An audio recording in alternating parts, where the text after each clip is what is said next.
Welcome everyone to Wednesday Night at the Lab. I'm Tom Zinnan. I work here at the UW-Madison Biotechnology Center.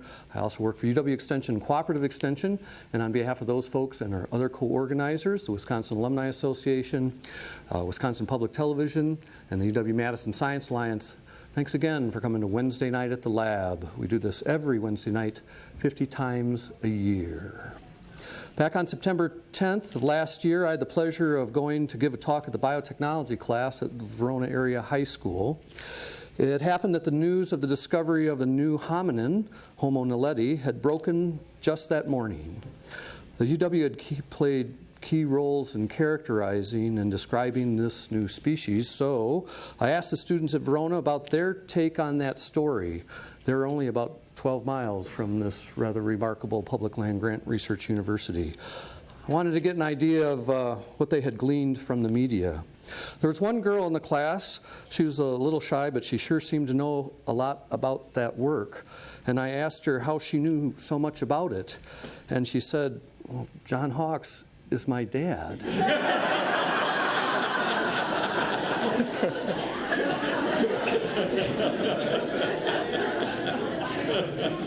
And she was pretty proud about that.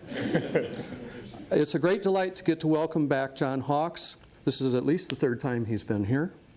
He is the Vilas Borghese Distinguished Achievement Professor of Anthropology. And we get to hear tonight about one of his finest achievements.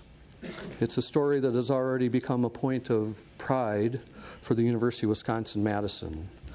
But Professor Hawks has an even more splendid achievement. He has made his daughter proud of her dad. Please join me in welcoming John Hawks back to Wednesday Night at the Lab.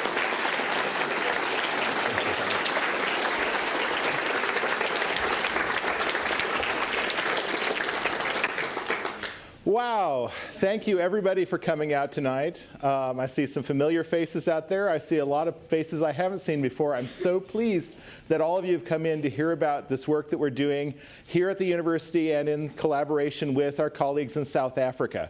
It's really exciting stuff, and this is just the first phase of the research. Tom told you about my daughter, Sophie. She is the only, to my knowledge, high school girl who's actually helped to pack materials for Homo naledi in the vault in South Africa where they are. So, she had a ringside seat during the workshop when we were describing this stuff. I'll say a couple of words about it and how we came to involve so many people in this description. But it has been really special for me to be a part of it from the very beginning. It's been an enormous privilege to be working on this project at the Rising Star Cave because our work with National Geographic, which comes through our project director, Lee Berger, he's a National Geographic explorer in residence, has enabled us to have a lot of media resources on site from the very beginning. And actually, my project here at the University of Wisconsin, developing the massive open online course, we delivered that 2 years ago now this spring to 40,000 people around the world, and that was being organized at the time that this project began. So we actually had a lot of University of Wisconsin video resources on hand. So we have a unique documentation of the project actually from the very point of discovery. And that's a great privilege for me because I have the resources to be able to show you some of these things in people's own words so that you can see what's going on at the site as we're excavating. And the first thing I like to show is a word from one of the cavers who was responsible for the initial discovery of the bones in the cave.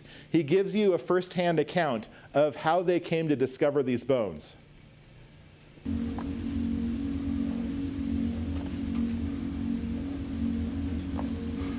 Caving has always been great. Caving, you want to answer that question of what's around the next corner. That's like always the question you want to know. It's mostly fueled by curiosity. But as you get into caving more and more, the scientific side of it comes into it. You want to know, how did these places form? What happened here millions of years ago? What happened here billions of years ago? Basically, it creates a fascination with this whole environment. In my wildest dreams, I would never have thought that caving would take me to what's happening here. You could almost call this a bit of an accident. So my caving buddy and me, Rick, we were out exploring this cave on a Friday night, we'd gone into a very remote section of the cave, part that I'd never been in before, and in that section, well, we stumbled upon fossils. Yeah, at first we didn't exactly know what fossils yet. We started looking around a bit more until we found a mandible, and that was when we knew this was probably hominid. That was when we got excited about it. And since this discovery, it's crazy what's happening here. Pedro Bossoff is a geologist. He's been caving in this country for 30 plus years, and he was asked by Lee to basically go and look for fossils in deeper areas of caves. And he'd then spoken to myself and Rick and a few others and said, oh, he needs us to come start looking for hominids. And on this whole expedition, he has been in charge of the cavers, coordinating who is here and what we have to do and getting everything organized for us. Since the start of this expedition, from the cavers side, we've been putting in over 2 kilometers of cabling. Those are for cameras, lights, communications within the cave. We've also put up safety ropes straight throughout the cave for the safety of the scientists, making sure there's no injuries, and we're here for backup that in case something does go wrong, we are here to assist as soon as possible.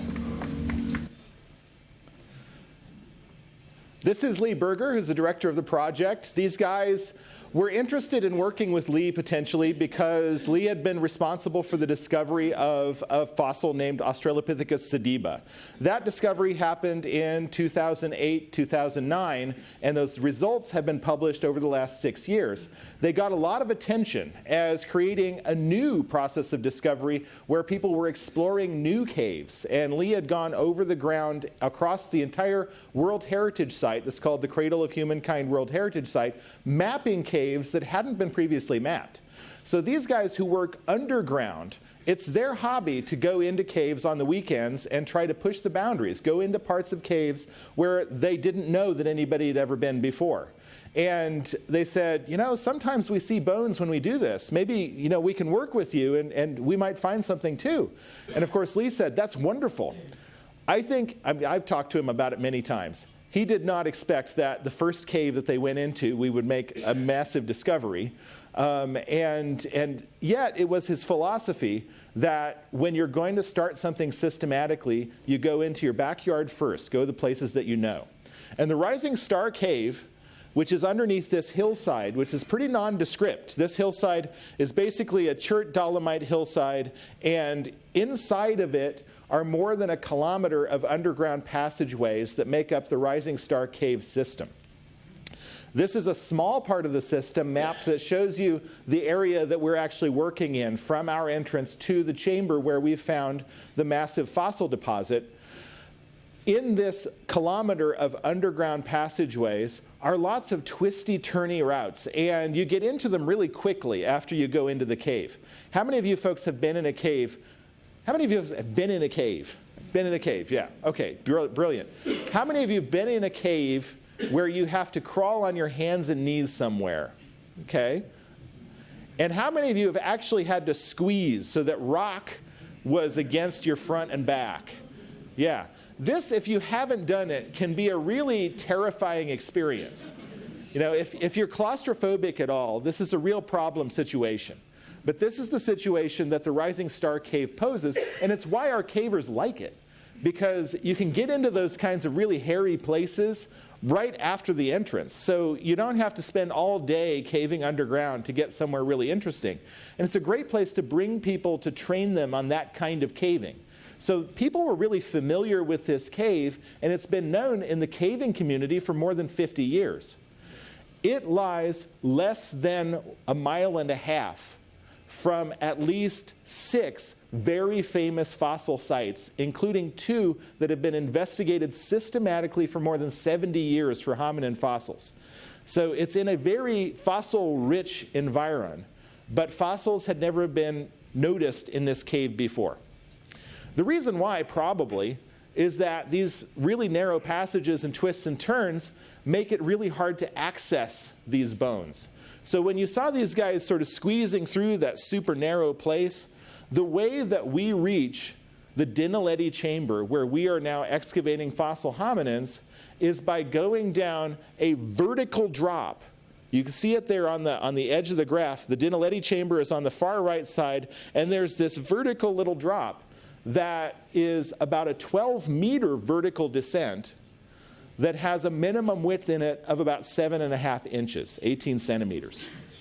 So in order to get down that, you have to have the climbing ability to do it. And Steve, who you saw talking there in the video, when he initially found this, the reason why is that he had climbed up this dragon's back, which is this ridge of rockfall that has come down in the distant past. And so you have to climb it, and you get up to the top of it, and there's this little narrow sort of, I don't know, entryway that you can sort of hang out in. And he had wedged himself down in this crack to rest, and he noticed he didn't touch the bottom. And so he did exactly what you or I would have done in the same situation. He said, I wonder what's down there. Shh. And he went down 12 meters, and Rick followed him. So that was how the discovery was made. This was not an obvious place to look. It was very difficult to reach. And that created immediately a problem for our team, right? How are we going to excavate in this place? Once they had brought the photos out, and they knocked on Lee's door late at night, and they said, you're going to want to let us in.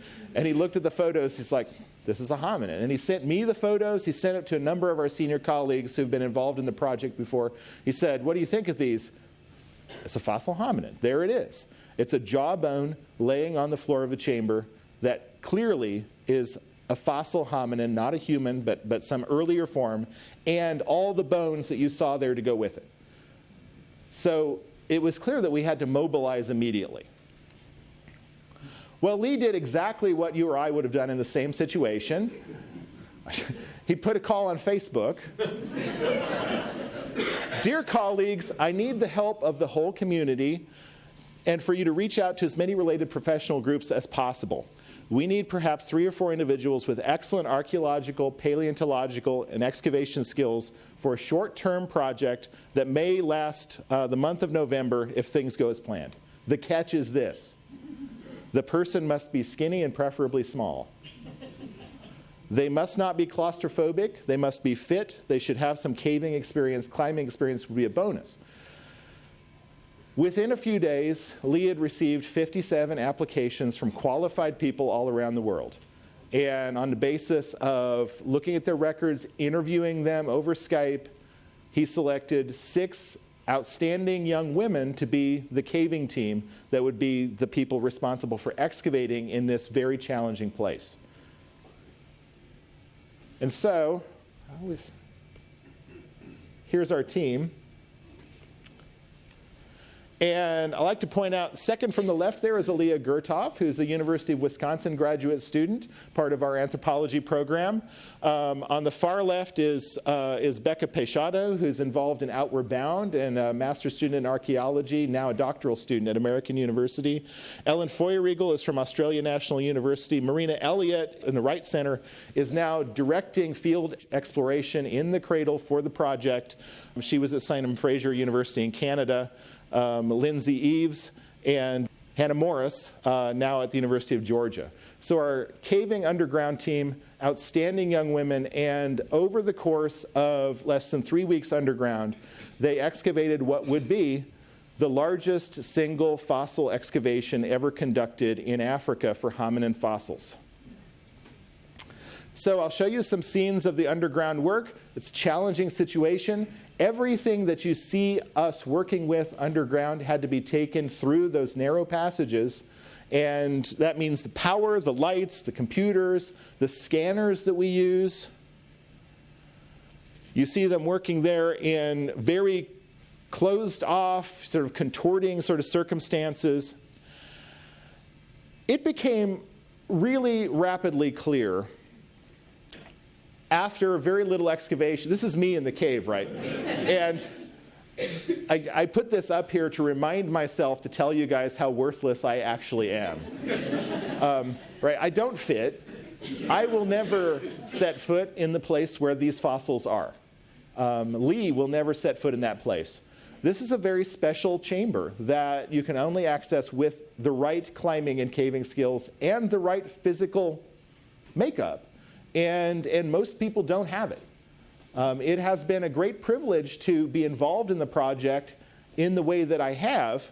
And I'd like to tell people, especially kids, the cool thing about this is I'm never going to be there. And the only way that I know what I do about this place, and I know as much about this place as anyone else in the world right now, the only way that I know anything about it is by doing science on it. And that's pretty cool. We, throughout the project, compared what we were doing underground to astronauts, because it is sort of like, I mean, they're not in space, but it's sort of like a spacewalk, because when they're working in there, we cannot get to them. It took a half an hour for our team to get from the surface into the chamber to be ready to work, and a half an hour for anything to come back out. So they're really quite remote. And my view from up here on the surface, from the tents above ground, is entirely virtual. So here's Lee looking at one of our virtual viewpoints. We have cameras underground. And basically, this is our view. We're watching the excavation in progress. And we can help to understand what's going on. We can give some expert guidance about what to do. But honestly, it's up to our team to do the best work that they can underground, under some very challenging circumstances. So, I mean, there's something mesmerizing about watching this happen, right? Because you see her working there with a little plastic spoon. Hannah's working in the background with a little brush. This is standard archaeological equipment. And what a lot of people are surprised about with the Rising Star assemblage is that, unlike many fossil sites in southern Africa, our fossils are not embedded in a hard rock. Most fossil sites that we work with, the bones are embedded in a rock that we call breccia, which is made up of bone, gravel, stuff from outside the cave that's fallen in, and glued together with calcite so that it's a hard cement. Our bone is in a soft sediment that's basically like a very fine-grained clay. And to work in it, we just have to brush it away. The challenge is that our bones are incredibly fragile. And I'll say some more words about that later. These bones are not hardened into rock. They are incredibly fragile. And so we come to challenges. Now, when we looked at the photographs from the cave, all of us pored over those photographs before we started excavation, and we said, you know, I don't see anything here that's repeated. This looks like it's going to be one hominin skeleton. I don't see any parts doubled here, and that would be an amazing discovery, right? Because when you think about the most famous discoveries in my field that have ever been made, things like Lucy. Lucy is a skeleton that's about 40% complete. And that is one of the most important single pieces of evidence of our evolutionary history. We expected that we were going to find something about that scale. And of course, that was going to be tremendously important. We would have probably for the first time a skeleton associated from an individual of a South African species that we probably already knew about, something like Australopithecus robustus, which is found only a half mile away at the site of Swartkrans. So this seemed very likely it was going to tell us something that we already knew, but in much better detail, and would give us a first ever look at the whole anatomy of something. And that was going to be really exciting. That feeling lasted until the first day that we sent our team into the cave. Our first day, we got everything arranged. We set up everything to do a run into the cave to make sure that the equipment worked, to bring out one bone. We targeted that jawbone, and we said, okay, let's make this happen. The jawbone came out, and all of us who were on the senior part of the team who knew the anatomy of all these fossil hominids, like our own children, I've got to tell you, looked at this jawbone and we said, that's not what I thought it was. The next day, our team went to work seriously, bringing bone out of the surface of the chamber, and brought up 3 pieces of right thigh bones, all of different right thigh bones. It was suddenly clear, immediately, that we were looking at multiple skeletons. This was not the kind of site we thought it was. Suddenly, this was vastly more important than we suspected it was. And so to give you an idea of what that was like, Today I'll we're show you working a on day of extracting work. the skull. It's looking to be fairly difficult at the moment because the skull is very friable, it's very, very soft, and sort of, because it's quite damp down there, it's adding to the problem. So I think at the moment our current strategy is to try and remove the skull in one giant block, as much as we can anyway, because there's a lot of underlying bones. You've got two people working on different sides of the skull, so I think you've got more eyes on what the actual skull is doing as you're trying to excavate it. We are very hopeful that they can get it out in one piece. There's a good chance that they will. But if they cannot, at least we'll have it very carefully exposed and we'll be able to very carefully draw and indicate where exactly each piece came from. And then we'll deal with it in the science den. We can watch their work very carefully. And that's been very helpful for us to understand what they're seeing down there. The coolest thing is that I can't get down there, but it is as close as anyone can get to being there to help them.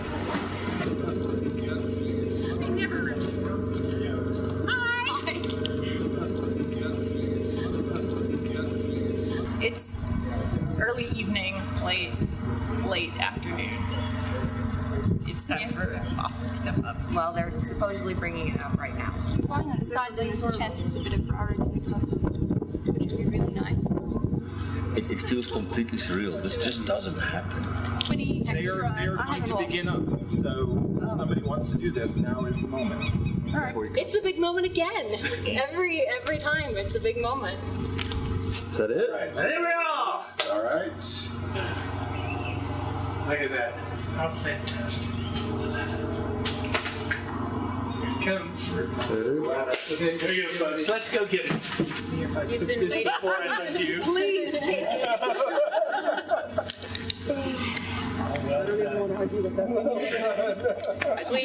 We got the large section of the cranium out.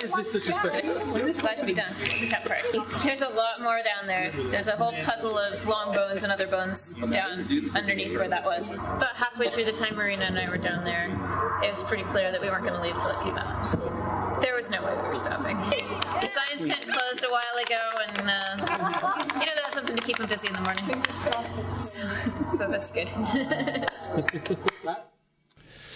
We began digging at that spot because of that skull. We cleared the surface of the chamber. There were bones scattered on the surface, as you saw. We were collecting those from the surface, but there's this skull protruding from the dirt. And so we began working on that to extract it. As our team began working around it, they discovered that the skull is actually sitting upon bones. And those bones are laid like pickup sticks, one on top of the other, as far down as we could sense.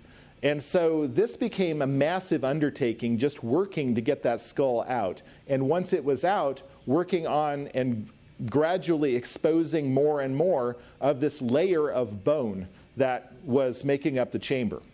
Every bone that we were finding there was a bone of a fossil hominin. And they were in exceptional completeness in many cases. So suddenly this was an undertaking that we were working literally probably centimeters a day, just clearing outward and making sure that we were very carefully exposing the bones and then safely bringing them out. Everything that came out of the cave had to be marked, cataloged on the site, photographed, put into secure watertight bags, put into a waterproof padded caving bag, and had to come out that narrow passageway. So it was enormously stressful, let's say, that we had to do all of this to make sure that everything came out safely. But it was also enormously elating every time something would come out of the cave. Because every time we opened up one of these, there was the possibility, and more than half the time, it was something that nobody had ever seen before. So, including bones that we almost never find at fossil sites. So I'll show you some of these bones in a bit. It is really quite a remarkable achievement. But as a result, that situation of the fossils posed some very special challenges. For one thing, we worked for 21 days in this site, excavating an area that is smaller than the area of this table. Less than a square meter and to a depth of less than a fourth of a square meter throughout most of it. Or less than a fourth of a meter, excuse me. So less than a foot deep across less than a square yard. This is an amazing assemblage to come out of that space. Most of the bone assemblage in the cave is still there. We have excavated only a very tiny fraction of it. Also, the unique situation of the cave, the cramped situation, the inability to get straight sight lines, and the dense packing of the bone meant that we needed to study the spatial arrangement of this in a different way than we usually do. Usually we can set up surveying equipment and very precisely get in the points of things by setting up a station. In our case, we couldn't do that. We needed to use a different approach. And the approach that we used was a scanning approach. Here you'll see the results of some of our first scans. We have a scanner that we can take the surface of the excavation at every point. And in fact, after every bone removal, we take the surface of the excavation so that we have layer by layer. Everything that we've done in the site can be reconstructed just back the way that we made it. So it is really pushing the technology to enable us to reconstruct the arrangement of these things. We're already learning things about the spatial arrangement that we wouldn't have recovered otherwise. One of the other things that we were doing on the site was, we had our underground team. We had a team of more than 20 cavers that were involved in the excavation, running cabling, as you saw, keeping things safe. We had cavers in the cave at all times to make sure we could get things out of the cave and to get people out if it was necessary. All of these folks were camping above ground, and we needed to, allow people to recognize the importance of what they were doing so that if they were taking time away from their families, from their jobs, they could tell people, hey, check this out. So part of the really great thing about our social media presence, tweeting from the site, doing Facebook posts, getting National Geographic video on YouTube from the site, and here our team Skyping out to schools from the site. We were Skyping to schools in countries all over the world, was that it enabled people to really get the sense of something really important is happening, and it enabled us to share as much as possible the process of this with the public. So while there were aspects of it that we couldn't say because we didn't know, we hadn't studied the bones yet scientifically, we could still tell people what the process was. Here's what we're doing. Here's what we're finding. Yeah, we found another thigh bone out of the cave today. We found another mandible. And here's how we're doing it. Here's how we'll study these things. Here's what we don't know about it. That turned out to be a massive resource. We reached out in one of our videos within 36 hours. It was seen by more than 300,000 people around the world. So this was really something that people were following everywhere.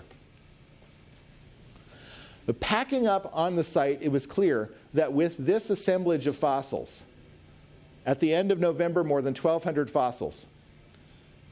After another week of excavation in March, which we came back to do some targeted work to bring out a couple of things that we knew were at the bottom of this pit, but we hadn't been able to get out safely before, we recovered another 300 bone pieces. So we had in all more than 1,500 pieces of bone.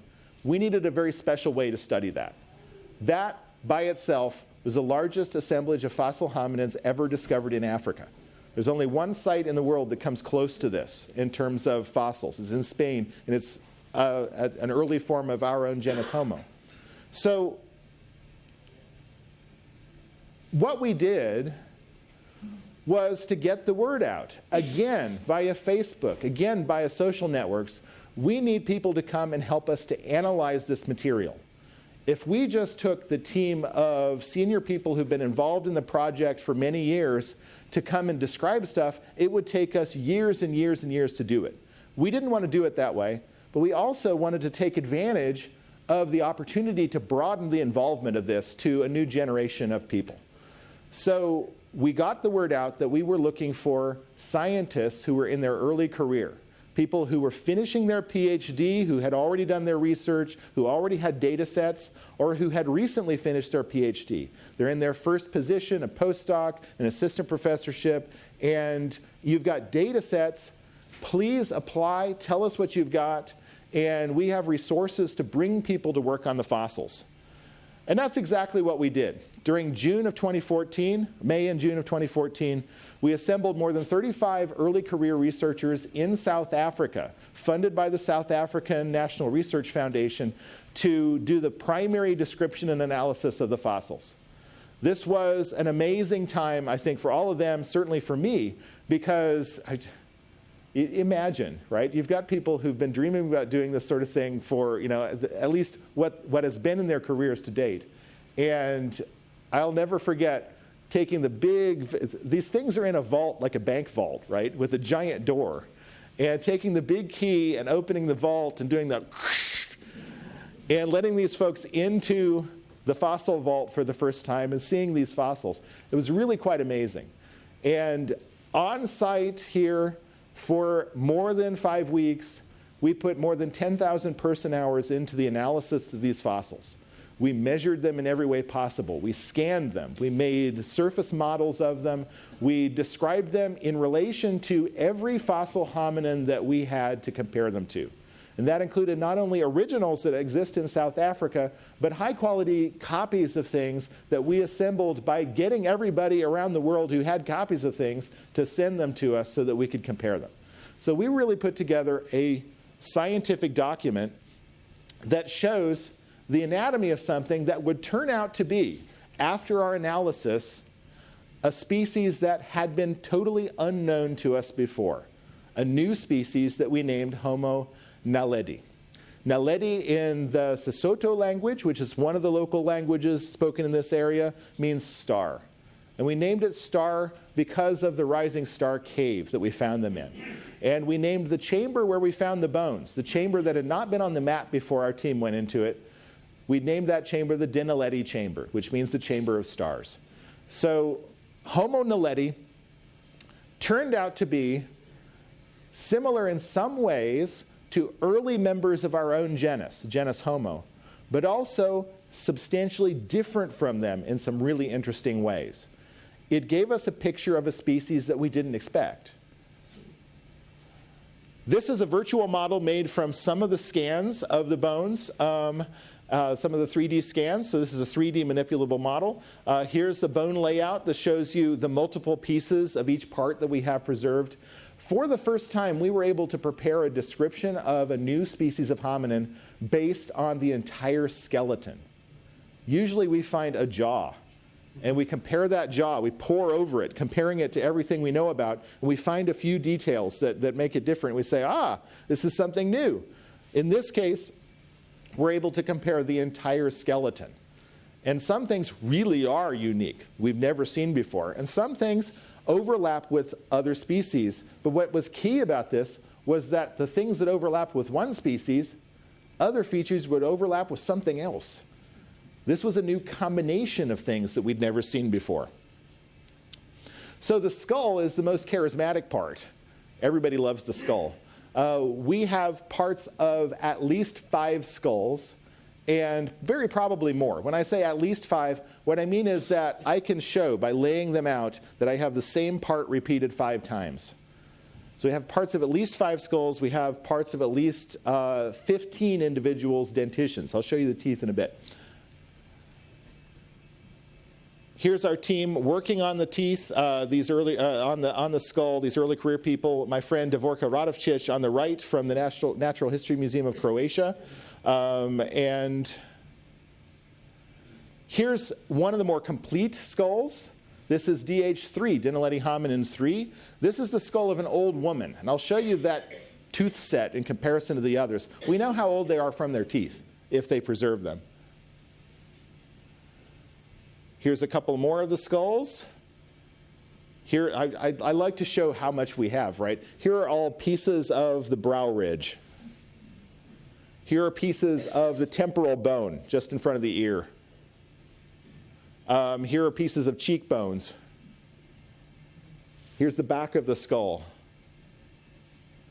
But in addition to this, we can use our scans to virtually reconstruct things. And this gives us a lot of information about the structure of these things. So here's DH3 from the front, and here's a reconstruction of what its endocast was like. The inside of its brain, of its skull, gives us some indication of the outside of its brain. And that doesn't tell us a lot about the function of the brain, but it does give us a great idea of its size. These hominins had brains about a third the size of yours and mine. So they're really quite small. And yet, their skull is structured very much like Homo erectus, a species that typically has brains about twice the size of this. So in structure, it's like a more advanced looking thing. In size, it's like a more primitive looking thing. And just a comparison, here's teeth on the x-axis versus brain size on the y-axis. Our evolution tends to follow a trend, where if you go from the lower right to the upper left, you're going actually forward in time. So that Australopithecus, our primitive ancestors, had large teeth and small brains. And as we go up closer and closer to us, through our genus, Homo, you get smaller teeth and bigger brains. So there's this sort of dual set of trends. Homo naledi that you see there, the white bar, is small teeth, small brain. And that's very atypical. That's not the kind of relation we expect to see. My friend John Gurche, who is, in my mind, the best art reconstructor of fossils, has done a reconstruction for us of what our most complete skull, DH1, would have looked like in life. So that bust is based on this skull.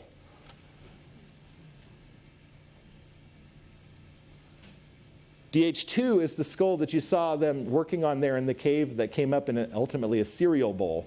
That was the best thing for it. It laid upside down in a cereal bowl, and we put it inside of that lunchbox, and it came up through the cave. And here's DH1, the most complete of the skulls. Well, I'll say a few words about teeth, right? Because teeth we get a lot of information out of, and we're still getting information out of these teeth. We've done micro CT scanning of all the teeth in the collection, and so we're now studying the internal structure of the teeth. We will go on to study their development. So we'll get some idea of how fast these individuals may have developed in their lives by studying that way. We will also study their isotopes to get some idea of what fraction of their diet may have come from different food sources. So we'll get a lot of information from these teeth.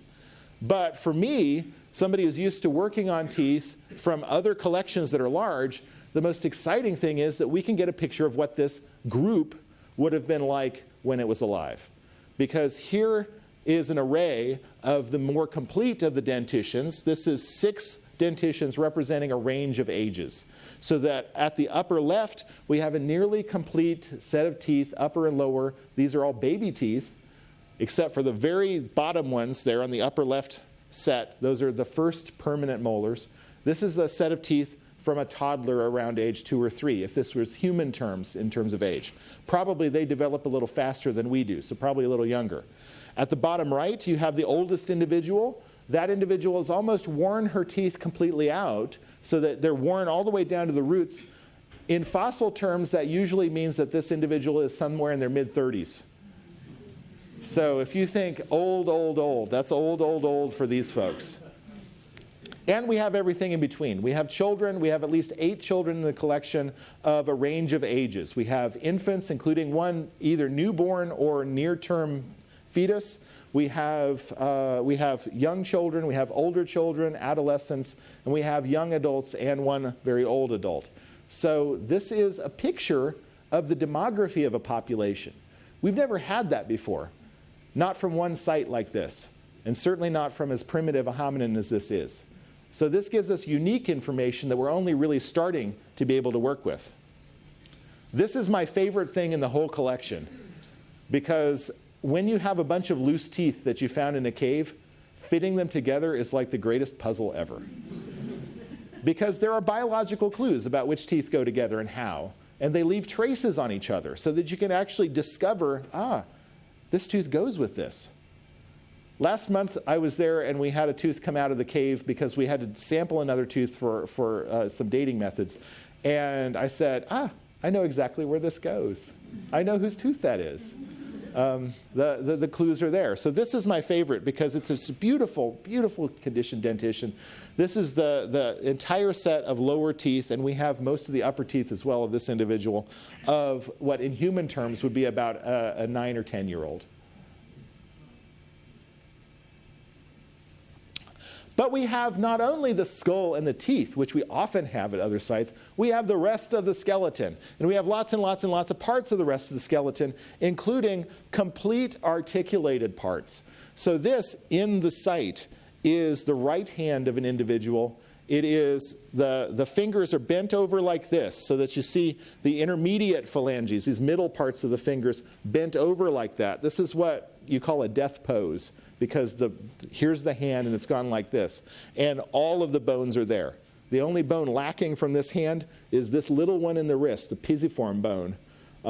If you fall on the ice, don't do it. But if you do and you throw your wrist down like this one you might break, or at least dislocate.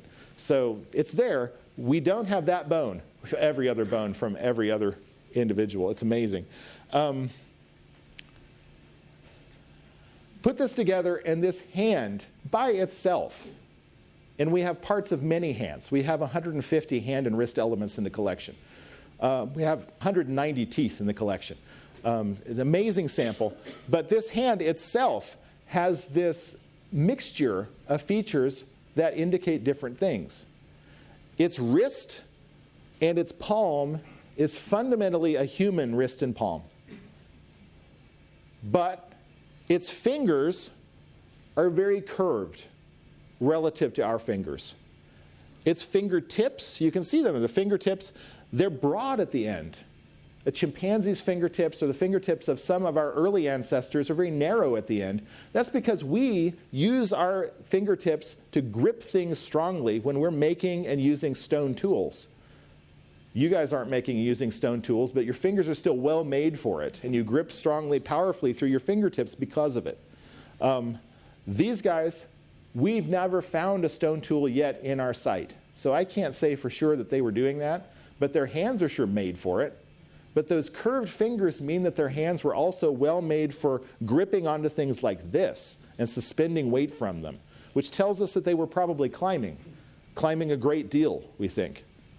But the one thing that's weird about this hand that we've never seen before anywhere is the bone that connects the thumb to the wrist. That bone in the palm of your hand, it moves like this because it's the first metacarpal, and it's the one that roots your thumb there. You can see that this is a powerful thumb, but that bone in particular, the wrist end of that bone is at the bottom here. The thumb end of that is at the top. And this bone is totally wrong because you can see that it's thicker at the distal end, the thumb end, than it is at the wrist end. This is like a Popeye thumb, right? He's got those massive forearms, and they're wrong. This is wrong. We've never seen anything else like this. But I love to show this slide because sometimes people will say, well, you found something unique. That was probably just a weirdo. That was probably just a strange individual. We've got 7 of these. They're all morphologically the same. They all have this strange character. And that tells us that this is actually a characteristic of Homo naledi. This is something about the way that it was adapting to its environment that gave it this unique morphology. You can see the curvature there of those fingers. And the forearms, the upper limbs, let's say, are actually really slender. You know, you look at that humerus, I've printed it here, right? This is a really slender bone. And when we look at the rest of the postcranial, we have juveniles of most of these as well. So we can look at that developmental aspect as well. This is an adult humerus. This is a juvenile humerus. And on both cases, the head of this that connects to your shoulder is broken off, but the distal end is there here and just short of there here. Right, so this is the bone of probably a 6 or 7-year-old, and this is the bone of an adult. These are little, slender, but long compared to how thin they are. And we're going to see that throughout. The shoulders of Homo naledi, to make a long story short, are like this. They are oriented on the body of Homo naledi as if they're made to reach up and climb stuff. They are not oriented in the way that ours are, which is fundamentally, with our scapulas down here and to the side of our bodies, well made for winding up and throwing stuff or hitting stuff. Homo naledi's are well made for climbing stuff. And the clavicles match, these long, long collarbones. We've got lots of feet. My graduate student, my PhD student, I should say, who now is an anatomy professor at Lincoln Memorial University, Zach Throckmorton, came from UW and is one of the experts working on the feet of Homo naledi. We've got many partial feet, many of them also found in articulation in the site. The most complete one shows a foot which Zach, in Zach's words, right, this is as human as yours and mine. It's got the arches that our feet have. It's got the proportions of the toes that ours do. The lateral toes there, we have most of the bones of those, but it's really hard with little toe bones to know for sure which is which. So we don't show them in the diagram like this. We've got them oriented there on the cover of the On Wisconsin, so you can see all the toe bones and one finger bone. It's not my fault. You see all the toe bones. This is a toe that's made for upright walking, bipedal striding, but in a essentially human-like way. It is a human foot. And that contrasts with things like the shoulder, which is not a human shoulder. The lower limb, here's a tibia, likewise, long and slender. And you start getting a picture for how big those guys are, right? You can see that all these bones are slender. All these bones are skinny. Whatever height they are, they seem like they're not very thick, right? They're not massive for their height. When we work with these numbers from the long bones, we estimate that these guys stand about 4.5 to 5 feet tall. So they're human-sized. They're not big human-sized, but they're the size of small-bodied human populations. People like pygmies, like the Kungsan people of South Africa, like the Andaman Islanders. You know, folks around the world who are small-bodied populations, Homo naledi is their size. Again, juvenile tibiae. We've got at least 8 adult proximal femora. I've got a bunch of them printed here as well. The femur is different from the rest of the hind limb. The feet are human. The tibiae are long and slender, but basically human. The femur across it is mostly human, but you get to that proximal femur, and the neck of that proximal femur, the part that connects to your hip joint, is long.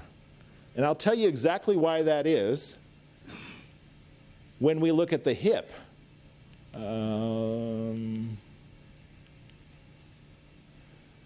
Which is flared outwards like this.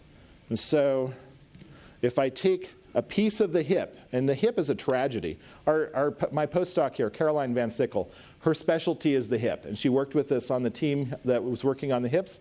Some of you might have gone to her lecture when she did Wednesday night at the lab. So I always tell people that the hip is a tragedy, and she's like, why is it tragic, you know? Well, it's tragic because we have actually a lot of broken pieces of it, and we get a lot of anatomical clues from those, and I've just sent her to Madrid, where she's working with specialists who've reconstructed what this hip might have looked like from the pieces.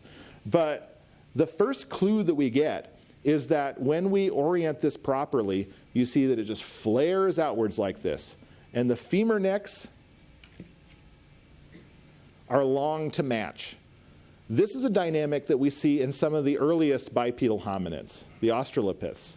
It's a dynamic that shows that they have great force to keep their bodies upright. They have very good leverage for that, and they have a lot of hip swing. But it's not very human-like. We have a much more vertically oriented hip, and ours are much better made for long-distance walking and running. So this is a very primitive conformation to go with that very human-like foot. And that's a bit of a puzzle for us. We haven't worked it out yet. So when you look across the whole body, Homo naledi, and this is John's drawing of this, and I think he's done just a great job. On the very left, we have Lucy. Her species is Australopithecus afarensis. It's one of the most primitive bipedal hominids. Afarensis is small. Lucy stood just a bit over 3 feet tall. Next to her is the most complete skeleton of Homo erectus reconstructed. This is a skeleton from Kenya. It's called the stripling youth, or the boy from Nariokotomi. And people always remember how to say Nariokotomi because it's pronounced like frontal lobotomy. I will never forget when I was taught that, so now I'm transmitting it. And on the right, you see Homo naledi. Homo naledi is in between these two in stature, the size of a small-bodied human. But I think John has done the shoulders especially well. He's done the thinness well. He's done the stance, I think, well. This is a very human-like stance. But it doesn't look quite like us. And that's what you get with Homo naledi. We do not know how old the fossil assemblage is. We have excavated it from a very uncommon setting. It does not have the bone embedded in rock. We do not have as clear of indicators of the antiquity of the bone. And you might say, well, the bone's probably young, and that's a possibility. This bone could actually be relatively young in fossil terms. That would still be tens of thousands, hundreds of thousands of years old, but it might be very different in age from other things in the area. But I have worked on hominin collections, Dmanisi in the Republic of Georgia, for instance, where the bone is 2 million years old nearly, but is also very fragile and not embedded in hard rock. So we don't know for sure the age of this from the condition. We are working in the site to discover the age of the fossils by bracketing them with flowstone deposits. We have flowstones that are above our fossil deposit. We're working to discover what's at the bottom of the fossil deposit. And the density of bone means that we don't just dig right through with a drill. Right? So we actually have to be very careful about this. And that is holding us up on determining a date. But you can see the possibilities. It is a very primitive member of our genus. It's like maybe the earliest examples of Homo erectus with a smaller brain. It's like Homo habilis, very primitive member of our genus with a smaller brain, but with more advanced aspects of the feet and hands, for instance. So it looks like it's rooted in our family tree around the time that our genus originated, maybe 2 to 2.5 million years ago, possibly earlier. But the fossils may be much younger than that. They could be that age, right? It could be, wow, this is our ancestor. Or it could be that the fossils have survived alongside other species that evolved more similar to us. And we don't know. So when we draw the family tree, we can say that Homo here is the bottom branch, and these orange species are different kinds of Homo. Homo naledi is this green one. And maybe it's very recent. Maybe it lived alongside of even modern humans. That's a possibility. Maybe it's the age we think it is. There's even a possibility it's much older than it sort of ought to be, in which case it would establish an earlier date for the origin of our genus than we thought. So discovering the date takes on some primary importance in understanding what happened to lead to the evolution of humans and other species of Homo.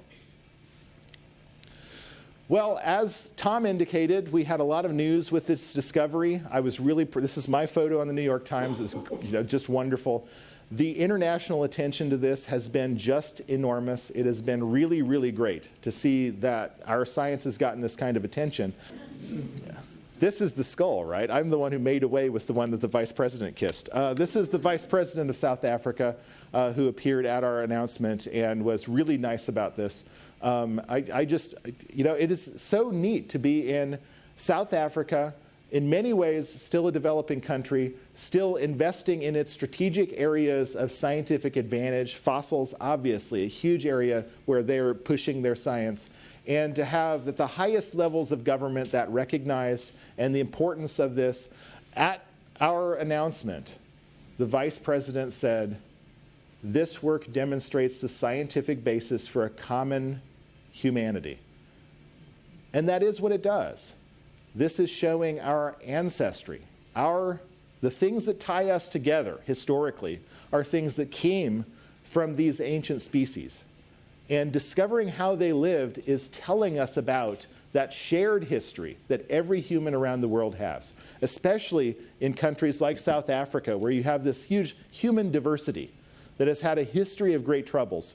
Being able to contribute on the scientific side to showing the common humanity is incredibly important. Of course, anytime there's a great discovery, you get in the comics. Fossils of new human species found in African cave is the headline. Did we discover an extinct caveman too? Not quite. He's got the artifacts of our political campaigns. Trump has a club. Donald was here. But in South Africa, this took on a really sort of more spirited view. This was when the Rugby World Cup was happening. And as you can see here, Homo naledi is ready to join the team, the Springboks. If you guys have seen that movie, with the Springboks, it really is like that there. They're crazy for their rugby. And it's neat to be the most experienced Bok team ever with 1 million years between them. But when it comes down to it, we have just an enormous amount of work left to do. We've done as much, I think, as possible to get this out to the public. Not only through our participation in social media, but also here we put the fossils on exhibit. For the first time ever, a new fossil discovery of hominins on exhibit for the public. And record-breaking, 10 times the ordinary visitation to the Visitor Center of the World Heritage Site to see these fossils. As you can see, school groups, people of all ages coming out. It was just a unique thing. When they left, they put on a farewell concert, and they had some of the greatest acts in South Africa on stage to salute Homo naledi. It was really something. So that was really special. But we've also made great strides in sharing the scientific results more broadly. In paleoanthropology, it is, from my point of view, right? I've been in the field for 20 years. From my point of view, sad that our students cannot handle fossil casts from some of the most famous fossils in the world. You can't get a cast of Lucy now. You cannot get copies of these fossils to show to your students. We want to change that. We made it our priority to share this information as broadly as possible. We published our work in eLife, an open access journal, and we put our fossil scans on the web so that anyone can download them. We, to date, have had nearly 10,000 downloads of these from around the world, and people are using those to print out fossils everywhere. I show up places to give a talk, and they'll say, here's our naledi. It's amazing. I've been printing them in my lab like crazy, right? So I've got fossils to bring in. But for us, the important thing is that this is a South African discovery. And so the chancellor of Wits University, the university that hosts our work, hosts the fossils, at our announcement said these words, and I think they're really important because they show the way that the world of science is changing. We often talk about science as having no boundaries, but in our world, scientific knowledge has become commodified, and too often, what should be the bequest of the world, the bequest of a common humanity, is locked up under paywalls that postgraduate students and researchers cannot get access to. We're at a tremendous advantage here at the University of Wisconsin because almost anything that I want to read, the library will get for me. This is not the case in most of the world. It is not the case in South Africa. And so to be able to do this work in South Africa and give it to the world, as he says, what we did when we made this discovery was we put the cameras in the cave, we streamed it live. We partnered with eLife, an open access journal, to make sure that the discovery was available to all of humanity. And what we did in that practice is create the first elements of a common global academy.